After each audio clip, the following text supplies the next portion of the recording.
Welcome, and thank you for taking the time to watch this presentation. For decades, dry packaged goods drove volume for global LTL networks. But today, that volume is losing its position as the industry's central priority. Traditional freight forwarders are facing a squeeze on their bottom lines. Between razor-thin profit margins and the rising costs of maintaining cross-dock terminals, standard dry freight is becoming more difficult to sustain. In response, these forwarders are shifting their networks away from dry goods. They are reallocating their assets towards specialized logistics sectors that offer higher financial returns. This chart compares revenue per ton, revealing that temperature-controlled logistics and pharmaceutical cold chains generate significantly higher yields than standard dry loads.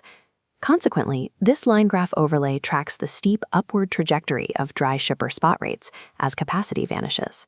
This reallocation of assets means dry goods shippers now face reduced middleman capacity and more frequent bottlenecks across their traditional shipping lanes. With forwarders concentrating their assets elsewhere, the traditional brokerage model is becoming less compatible with standard dry freight. Navigating this change involves restructuring how shippers buy and move their capacity. Adapting to this new market means moving beyond the traditional forwarder model and rethinking how capacity is secured. One primary path is direct asset contracting.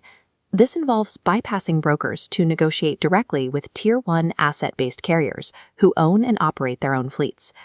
This strategy is most effective for shippers with high freight density and consistent volume on specific lanes, which provides the leverage needed to secure direct carrier agreements.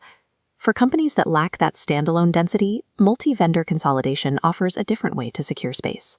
Shippers can pool 3 to 6 cullet loads with regional partners, combining shipments to build a full truckload that moves directly to retail hubs.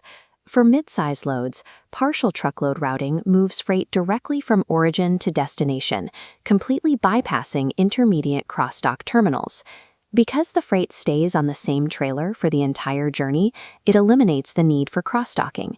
This lack of physical handling significantly reduces the chance of cargo damage. These strategies succeed by replacing the forwarder's network with direct routing and physical freight density. Shippers are also replacing traditional middleman coordination with agility. Automated systems are now handling the complex task of matching freight to available truck space. This is the foundation of algorithmic shared truckload, or STL, platforms. Instead of manual brokerage, these platforms use matching algorithms to pair dry shipments on shared routes in real time. This dashboard shows the measurable benefits of this approach. Compared to standard averages, shared truckloads offer specific improvements in both cost efficiency and damage reduction. Another alternative is focusing on regional LTL networks rather than large national providers.